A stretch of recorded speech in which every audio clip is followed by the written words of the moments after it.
and welcome back to another episode of Ben and Brandi Build a Bus. On today's episode, we are turning this drab little chair into a fab gem that will fit our bus perfectly.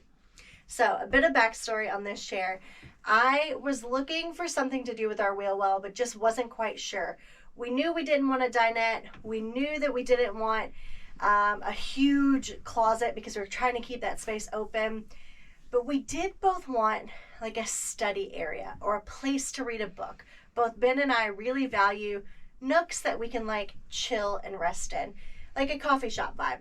So we started looking for accent chairs and my mind was blown, you guys. Those are like $200, $300, $400 for a chair. A chair for us that's going to be in a pretty small hallway. Another problem with a lot of accent chairs we found is that they were too big, right? This is a large-ish space in a bus, but it's still not super large. So we wanted to find a chair that would fit perfectly in this space. And voila! This chair came from Facebook Marketplace. We got 2 of them for $50. So, what I love about this chair is structurally, it's super sound. I like that it bounces, so it's like a rocker. It also swivels. The dimensions were perfect. The only thing I didn't love about this chair was the color. It just looks pretty sad, blah, bland, frumpy. So we're gonna change that today. All right, you guys, here's our shopping list for this week's project. First up, you need a spray bottle. I'm sure you have one already at your house. Anything you have will do. You need 1 quart of interior flat paint. You can get it tailored to any color of your choosing, but make sure that it's interior flat.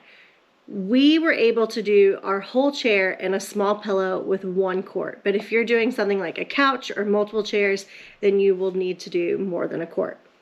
If you're interested in the color that we chose, we went with Sherwin-Williams Midnight in the Tropics. Then you'll need a paintbrush, any kind. We personally use Purdy, and a sandpaper sponge. You'll want this to be a fine grit, something like 220 or 320. A bottle of fabric softener. It doesn't matter what kind of fabric softener. We got ours from the Dollar Tree. Then you'll need something to mix everything in and a cup for painting. We used a old measuring cup. The ratio that you're going to use here is 1 quart of paint to 3/4 quart of fabric softener and a 1/2 quart of water.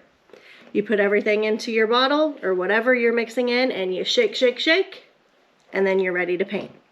Let's get into it.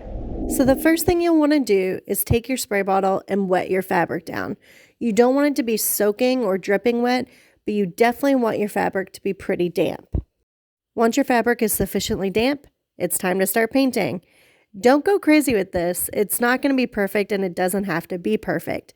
The whole point really is just to get the paint on the chair. While doing this, it's definitely best to work in sections. So for example, the front of the chair, the seat of the chair, the arms of the chair. One thing to keep in mind while doing this project is that it can get quite messy. So I would make sure that your chair or whatever you're painting is on top of a tarp or in an area that you don't mind if it gets a little paint on it. While painting, do make sure to get into all those little nooks and crannies. Maybe that would be like the edges where the cushion meets the side of the chair or in the sewing seams. Really get your brush down in there so that way you can get paint into the crevices. Once you finish your full first coat, make sure to let it dry overnight. So here's a close-up view of what it looks like after 1 coat. There definitely are some splotches, but generally speaking, looks pretty good. Okay, so at this point we can go 2 ways. We can go ahead and wet it down again and start painting our second coat, or you can take a sandpaper sponge and sort of sand it really gently to kind of make sure that there's no texture. Essentially what we're doing with this technique is staining the fabric. It is a little bit firmer, but with general wear and tear that will change. What I love about this project though is that we painted this last night. It dried fully overnight and there is no residue. I picked this up, held it to my clothes, carried it around. I can rub my hands on it and nothing is coming off.